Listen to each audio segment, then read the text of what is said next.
What's the matter? What is it? It's another case for Nick Carter, Master Detective.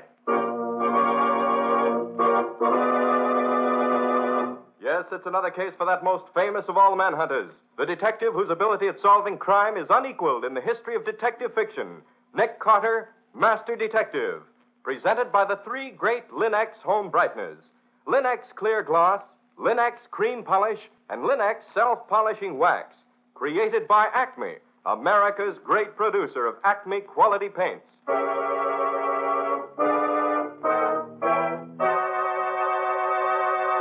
Today's curious adventure, Monkey Sees Murder, or Nick Carter and the mystery of the Peruvian red mark. In just a moment, we'll hear how Nick Carter solved the mystery of the Peruvian red mark with the aid of Professor Ben Toole's stuffed monkey. But first, a word about good housekeeping. Millions of women have wisely come to depend upon Chemtone, the miracle wall finish. And other millions are now coming to depend upon the three great Linex home brighteners to give their floors, their woodwork, and their furniture the same radiant beauty that Chemtone gives to walls. Linex Clear Gloss Varnish, the durable super varnish that dries to an elastic, transparent surface which protects all wood and linoleum in your home. Linex Cream Polish, which cleans as it polishes, leaving no oily film on your furniture. And Linex Self-Polishing Wax, which beautifies your floors with a satiny yet tough non-skid finish that resists wear, water, and dirt. You'll find the three great Linex home brighteners at your hardware, paint, or department store. Your headquarters also for Chemtone, the miracle wall finish. And now for today's mysterious adventure with Nick Carter. As we pick up our story for today, we find Nick packing his bag in preparation for a trip to Boston. Patsy is supervising the job. But do you think you ought to go to Boston with that cold, Nick? Well, I'd much rather stay home, Patsy, but I feel that Professor Coleman really needs my help. How do you happen to know this Professor Coleman? Well, some years ago, before you came to work with me, a friend of my father's took me on an expedition into the wilds of Peru. Professor Coleman was one of the men in charge. We've been close friends ever since. Where's that letter you got from him? Right here. Thanks. Dear Carter, is there a chance of your getting up this way? I should like to discuss with you a most delicate problem which has suddenly come up, one which is driving me out of my mind. I've tried to write it, but without success. With exams coming up, I can't get away. Please come. I need you desperately. Charlie Coleman. Well, it certainly sounds pretty serious. Yes. Can't imagine what he's talking about, but I think enough of him to want to help him if I possibly can. So I'm going to Boston, cold or no cold. Wonder if old John is still with the professor. Who's old John? Oh, he was sort of a handyman around the university for a long time. Then his memory began to fail him, and after a rather serious accident that cost the chemical lab quite a bit of money, they had let him go. Professor Coleman took pity on him and gave him a job as his housekeeper. Old John idolizes the professor. When do you get there, Nick? So I should be there about dinner time this afternoon, I expect. Certainly be glad to see the old boy again.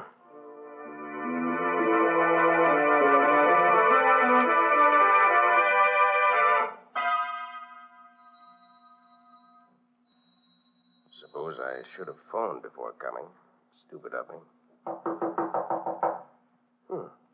Door's open. Not even latched. That's odd. Anyone home? You here, Professor? Hello? Well, guess I might as well go in and wait for him. Professor! What on earth? Shot. Right through the head. Not long ago. John! John! Well, obviously, it's a case for the police. Operator. Police headquarters, please. Police headquarters. Yes, sir. Who's there? Oh, it's you, John. Yes, sir. Oh, how are you, Mr. Carter? Police headquarters, Sergeant Donnelly speaking. This is Nick Carter, Sergeant. I want to report that Professor Coleman of 4873 Beacon Street has been murdered. I just found the body. Don't leave the house. I'll have someone up there right away. I'll wait. Goodbye. Did I hear you saying on the phone that he was dead? Yes. Where have you been, John? Well, I've been out. Yes, I know, but where? Well, he said for me to go over to Logness Hall to a lecture. He ain't really dead, is he? You're just saying that, ain't you? He told you to go out. Why? Well, I don't know. Maybe he was expecting company. He told me to go. Whom was he expecting, John? Well, I don't know. Maybe the man who was here twice already asking for him. The man who looked kind of like the professor himself. I see. John, tell me, Do you know anyone who would want to kill the professor? Oh, no, sir. No, indeed. Well, what about this man who looks like him, who came here twice, you say? Oh, he just came. The professor was out each time, so he went away. Did he leave his name? No, sir, he didn't. Just looked sad and went away. You told Professor Coleman about this man, didn't you? Oh, yes, sir. And what did he say when you told him? Well, he seemed sort of troubled, sir. He kept asking me what the man looked like and what he said and what he did and all like that. You think the professor was afraid? Well, I don't know. Maybe a little. Oh, I'll go let him in, Mr. Carter. All right, men, wait here. I'm Captain Jeffrey, Police Department. You the man who phoned us? Yes, I'm Nick Carter, an old friend of the professor's. His body is in the living room there. Okay, thanks. We'll look the place over. Then I'd like you to tell us what you can about it. Wait here, will you?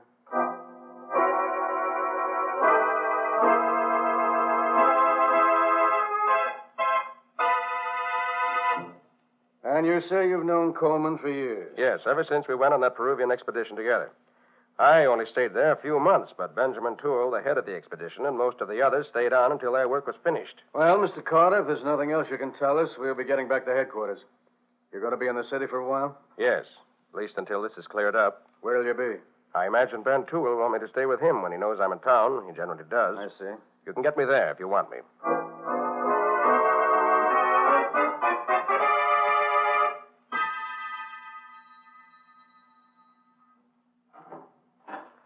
Hello, Ben.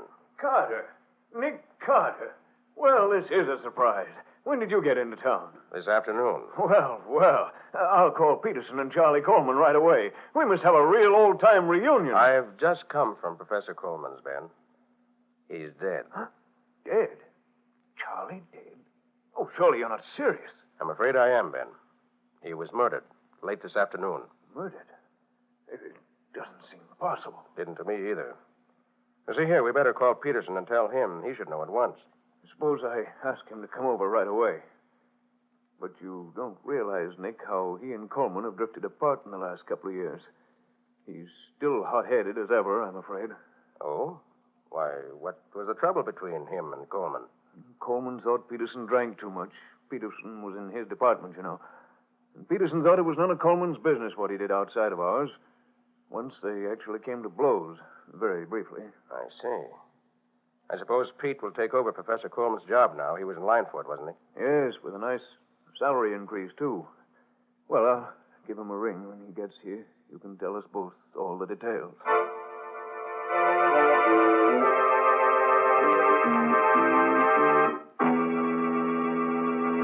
And that's all I can tell you.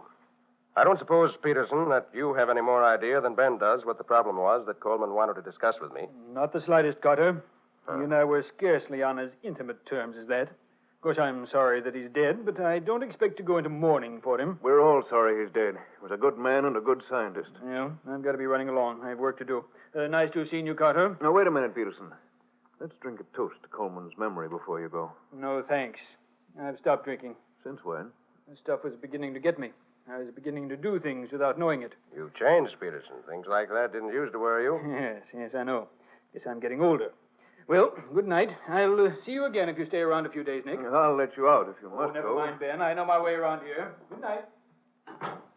You'll stay here with me, of course, Nick. Be glad to, Ben. Rather hoped you'd ask me.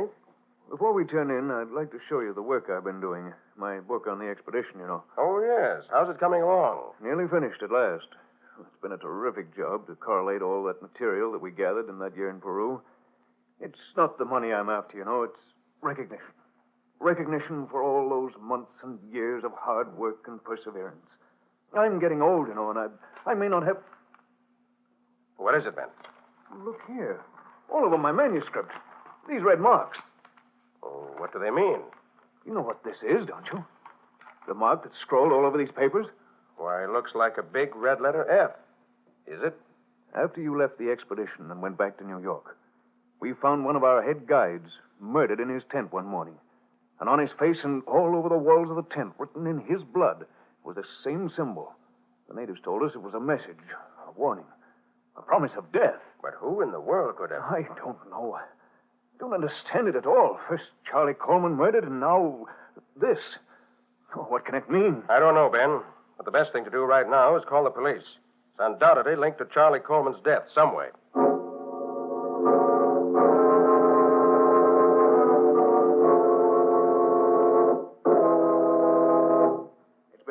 days now, Nick, since Charlie was killed and my manuscript was mutilated. Have the police gone to sleep entirely? I talked to Captain Jeffrey yesterday, Ben, but he hadn't learned much that was of any help. Pardon me, Nick. I'll see who's there.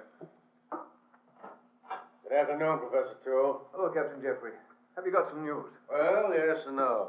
Oh, hello, Mr. Carter. Captain? Glad you're here. See what you two can make out of this. What is it, Captain? This letter, we found it among Professor Coleman's things yesterday. As you see, it's dated about a week ago and comes from a firm of lawyers in Chicago. You care to read it, Mr. Carter? Yes, of course.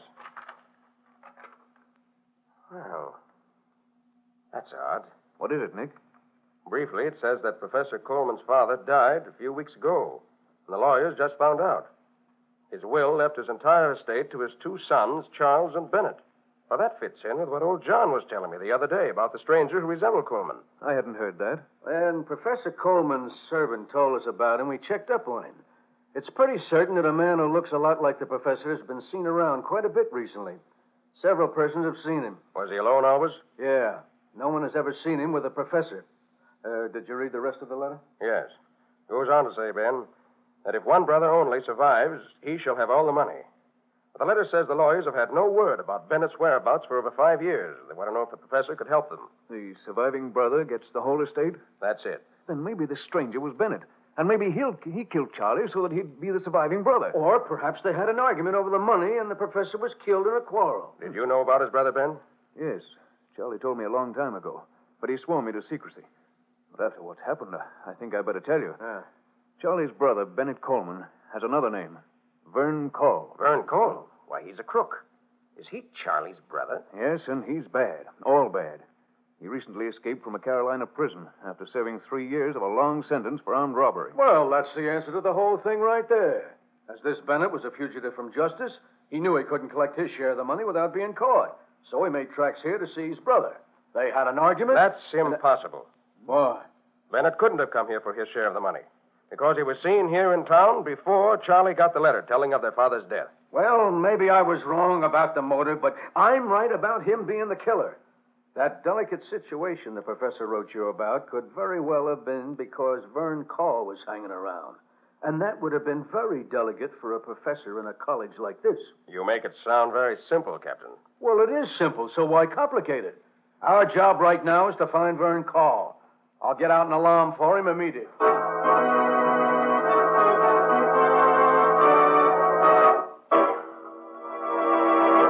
So Professor Coleman has a brother who's an escaped convict. He's been seen near the scene of the crime. That seems to be the obvious answer. But is Nick himself satisfied with the solution, or do his suspicions point in another direction? We'll see in just a moment. These are days when your folks are likely to come tracking into the house with wet boots and galoshes.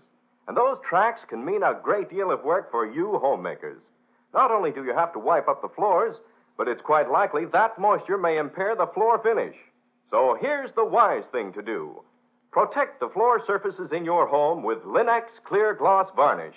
It's easy to brush on, and it leaves your floors and linoleum with a lustrous finish that keeps its beauty a long, long time. For Linex Clear Gloss provides an elastic, transparent finish that really wears. It actually resists damage by hot grease, boiling water, fruit acids, perfume, even alcohol. And it lessens your housework amazingly, for it keeps dirt on the surface where you can wipe it away easily with a damp cloth. Depend on Linex Clear Gloss, the super varnish.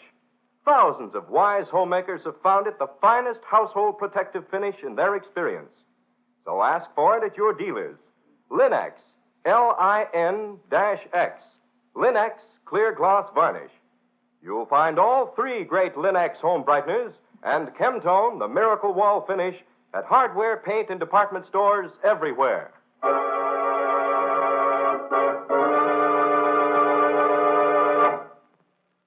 Now, back to our story.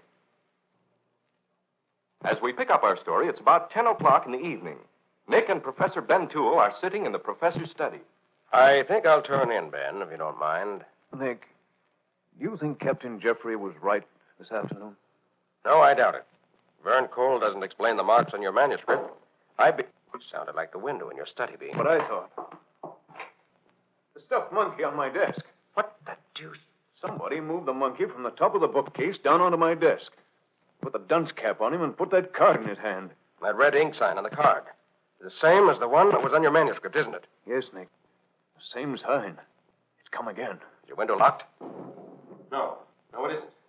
That's how we got in. But who, Nick, and why? Ben, this card is fastened to the monkey's paw by a hunk of chewing gum. Chewing gum? Yes. Ben, I'm going out. I don't yet know why this stuffed monkey was placed on your desk, but I think I know who did it.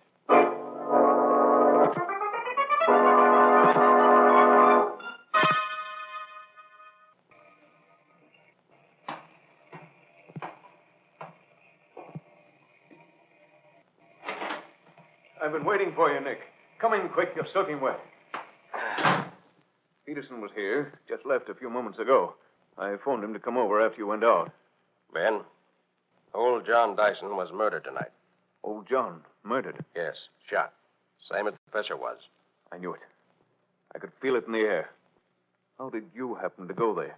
Chewing gum that fastened that card to the monkey's paw was scented with clove. And old John chews clove-flavored gum all the time. You're soaked through, Nick. You already have a bad cold. Would you like some coffee? Peterson and I had some. There's a little left. It's still quite hot. Yes, I think I would, Ben. I feel pretty down just now. Let me hang my coat up. But, Nick, what's back of all this? Vern Cole surely wouldn't have any reason to kill old John, too. I wish I could answer that, Ben. I have a general idea of what's going on, but I can't make it sound sensible. Second cup of coffee was just what I needed. I think if you don't mind, Nick, I'll go to bed. I'm all in. Certainly, Ben. Run along. I'll sit here for a while and finish my coffee and try to think things out.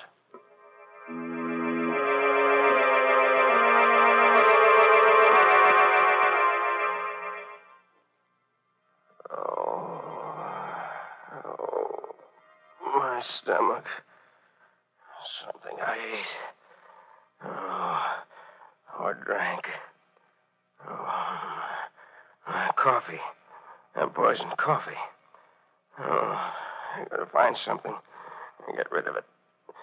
Get my stomach emptied out. I've got to get rid of it.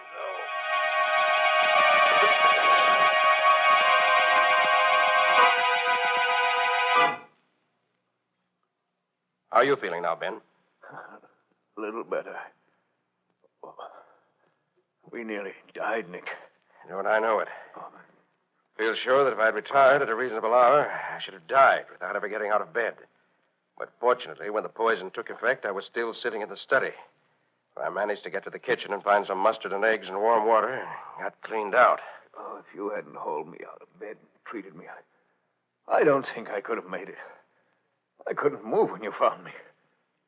What caused it, do you suppose? It must have been that coffee you made, Ben. I didn't make it. Peterson did. Peterson made it. Yes. I poured us each a cup from what was left. Ben, I'm going over to the chemistry lab and analyze that coffee we drank. See if there's anything in it except coffee.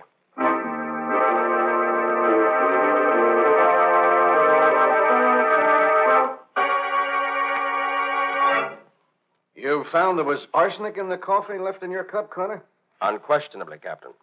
Enough to have killed us both many times over. And Toole says Peterson made the coffee.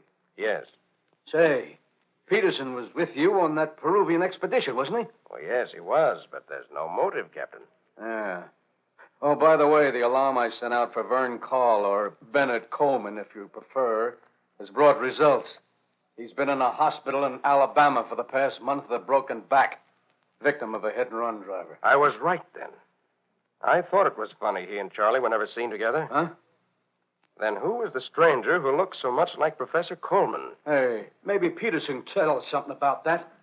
He's got a lot to explain before he's in the clear.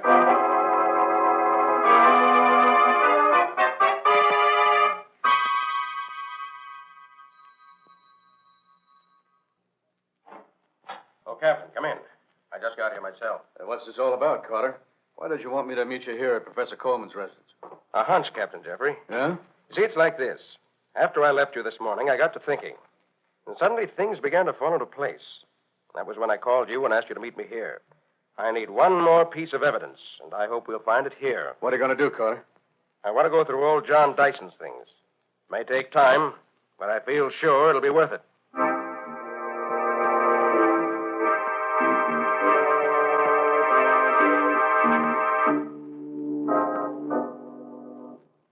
Well, if you can find any place in this room that you haven't gone over with a fine-tooth comb, I'll eat it.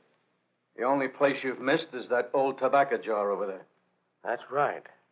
And old John didn't smoke. Here, I'll dump it out here on the table. Candy, chewing gum, a few buttons, and, a sheet of paper. Well, is that what you want, Connor? I'll say it is. Come on. Let's show this letter to Ben Toole and see what he thinks of it. Then you can make your arrest.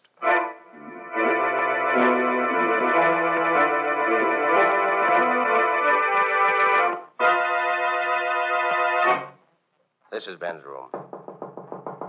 Come in.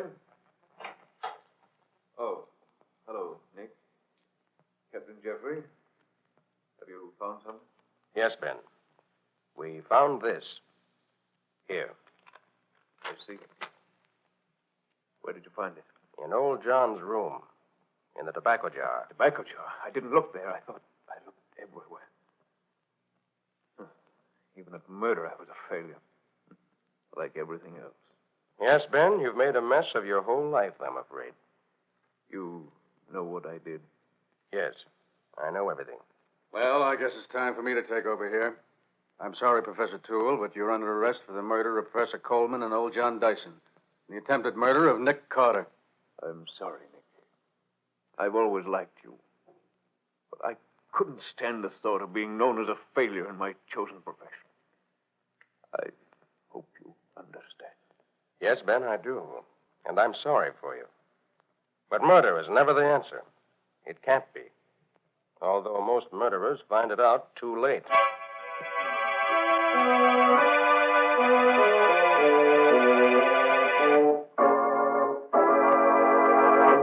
Well, go on, Nick.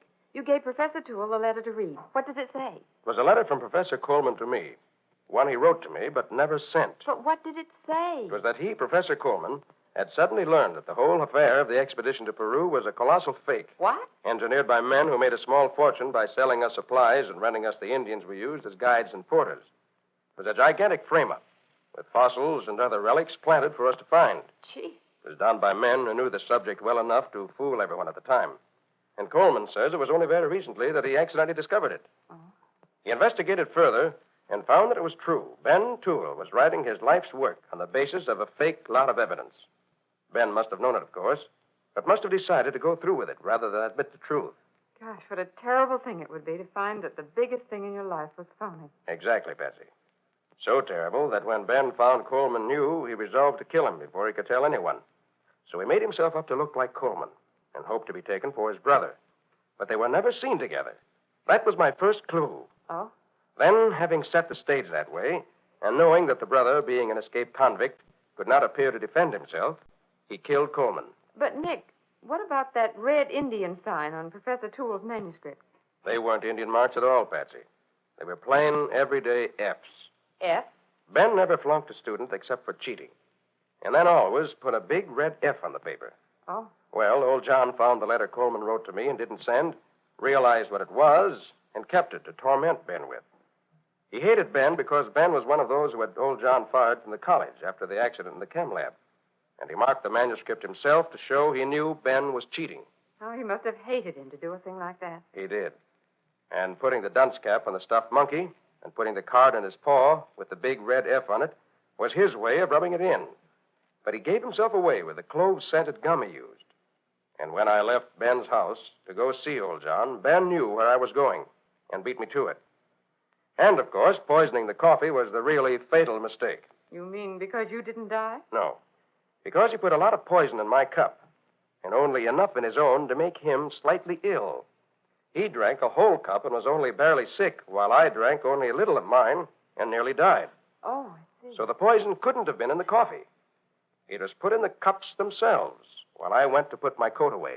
And what was that delicate problem that Professor Coleman wanted to put up to you? Oh, Patsy, don't you see that yet? Well, I'm afraid not. Should I know? Well, I think so. Coleman simply wanted to consult with me as to whether he should tell the truth about Ben and his expedition, or let Ben get away with it. He hadn't learned the truth about the expedition, he'd still be alive, and so would old John. And Professor Toole wouldn't be waiting for his execution. Very true, Patsy. Sometimes the things we learn by accident are the most important things in our lives.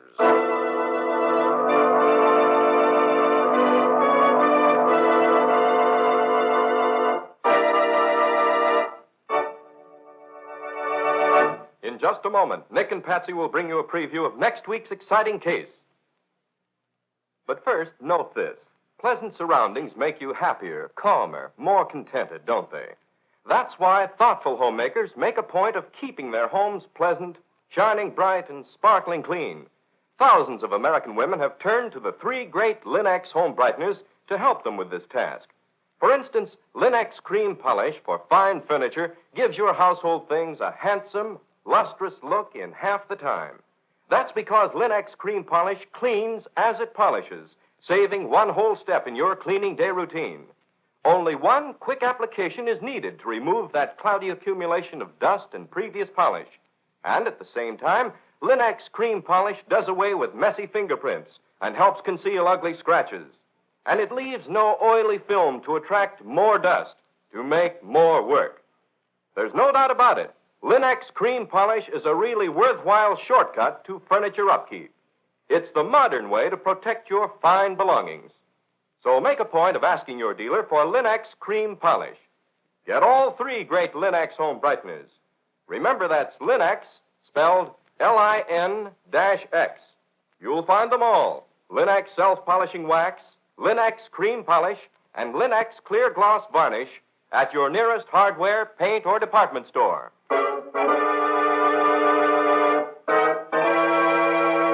And now let's hear from Nick Carter himself. What's the subject of your story for next week, Nick? It's about a fire, Ken. A fire that started mysteriously in a button factory in the dead of night. But what interested Nick was that a girl was found, bound and gagged and burned to death on the top floor of the factory. Yes, Ken, it was not only first-degree arson. It was first-degree murder. Sounds good. What's the title of the story? I call it Murder by Fire. Or the mystery of the midnight alarm. No more for now. Join us again next week for one of the most exciting stories in a long time. So long. So long, everybody. And so long to you both. We'll be looking forward to seeing you again next week.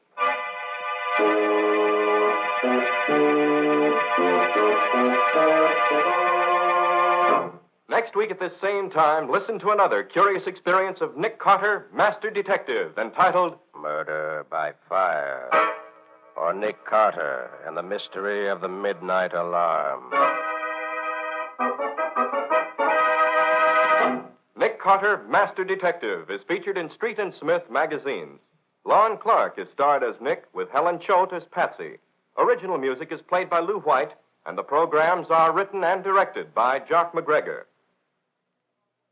Nick Carter, Master Detective, is presented each week at this same time and over these same stations by the 3 great Linex home brighteners.